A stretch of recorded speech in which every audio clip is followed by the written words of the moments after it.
Hello everyone आम already नीलसर official channel रे +2 आउ 10th रो इंग्लिश ग्रामर कंप्लीट कर तो बर्तमान में 10th रो कम्युनिकेटिव बही पूरा पूरी जो पाठ गुड़ 15टा पाठ पूरा कंप्लीट कर आम ऑलरेडी 2टा पढ़दे।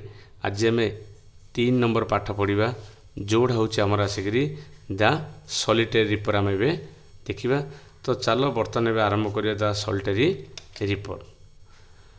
तो फास्ट आम आरंभ करने पूर्व फास्ट आम पढ़ा पोएट विषय पढ़ा।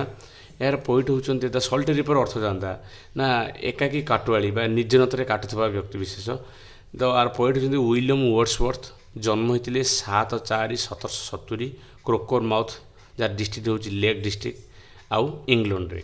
मरी आमर 23/4/1850 रायलैंड माउंट एंड गार्डेन्स यूके रे। तो बर्तमान से कौ भाया कवि थे नेचर ल प्रकृतिर कवि थे आउ कौन spontaneous overflow of the powerful feeling तांकर सब इमोशन भितर सब गुड़िक रही है। बर्तमान पाठ हूँ देख लीडिंग फास्ट पढ़िया। लीडिंग कौन ब्यूटी थिंग कौन ना जिते आम कौन प्रकार पिक्चर क्यू आम कौन प्रकार दर्शनीय स्थान को देखा बा मेलोडी जी आम सुमधुर संगीत तेरे कौन होता है ना आमको बहुत शांत शिष्ट पूरा देखो जिते आम कौन प्रकार पिक्चर को देखा तेज आम आखि पूरा पूरी शांति लगी था। देन आसला खुशी मिलता है जो मेलोडी शुणा तेज कौन हो सी कोइलर गीत हो कौन प्रकार संगीत हो तेज आम हार्ट हृदय आउ आत्मा को पूरा पूरी शांत कर दिए बहुत सोलफुल पूरा आत्मभरा बहुत आमको भल लगी था। जिते बड़े से जगह छाड़ी आम चली जाऊ गलापर तार फ्लाशबैक आम मनरे रही था एवं सदाबले कौन स्वर शुणी आ देखी माने ता आम मन लंग लास्टिंग दीर्घ समय रही जाए। एबे आसला स्कटिश गार्ल एठारे गोटे स्कटलैंड झील विषय आम पढ़ा जे कि हाईलैंड लास पहाड़ी कन्या। एठारे कवि कौन कहते ना कवि कहते देख झीलटी एकाकी भाव में गीत गाँची तो सहित काटुची बांधुची तेणु सेठा रास्ता जाऊा प्रत्येक मनुष्य कहते तुम मैंने देख झीलटीर केते संगीत मधुर जदि तुम चाहूच धीरे शुण ना तुम जेंटल प्लस भद्र भाव में चली जाओ कहीं तुम स्वर शुणला हुए तो से गीत बंद कर जाई पारे जहाँ गुड़ा मुझे शुणिपारि ना। पुणी थे कहते ना झीलटीर संगीत कौन हो ना पूरापूरी उपत्या को ओवरफ्लो पूरापूरी प्रतिद्वंदी पूरापूरी कंपित करदे।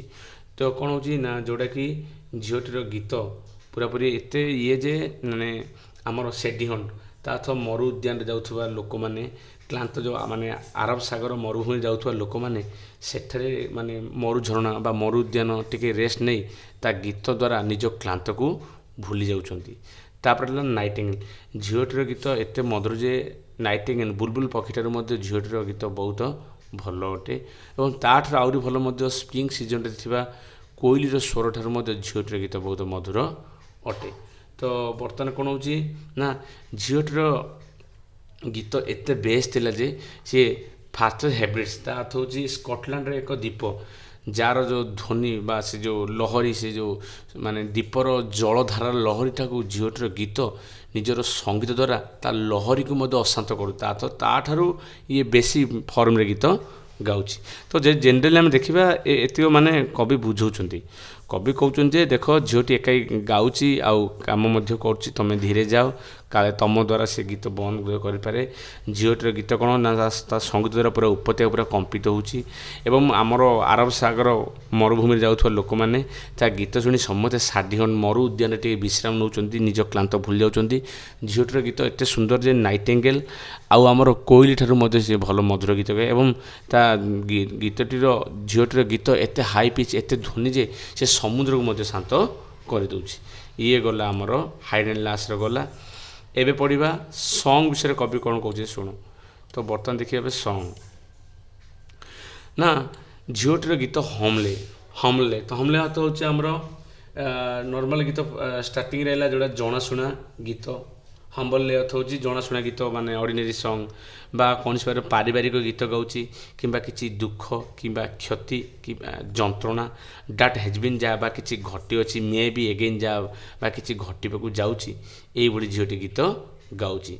तो से समय कौन झीलटीर गीतर थीम गीत विषय वस्तु किसी बुझा पड़ा ना ता गीत टोटाली सर ना परिशेष कौन ले ना कवि गीत सरला से पुणी थे ପାହାଡ଼ ଉପରକୁ ଆରୋହଣ କରିଥିଲେ।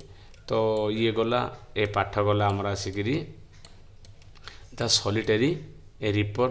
ତ ଏଇଟା ପଢ଼ିଲା ପରେ ମୁଁ ଆର ଅର୍ଥ ଆଉ MCQ ତୁମକୁ ମୁଁ ଡେସ୍କ୍ରିପସନ୍ ଦେଇଛି। ତୁମମାନଙ୍କ କାମ ହେଉଛି ପ୍ରଥମେ ଏ ପାଠଟିକୁ ବୁଝିଲା ପରେ ଅର୍ଥ ପଢ଼, ତାପରେ ଏ କି ୱାର୍ଡ଼କୁ ପ୍ରାକ୍ଟିସ୍ କଲା ପରେ MCQ ଗୁଡ଼ିକ କମ୍ପ୍ଲିଟ୍ କର।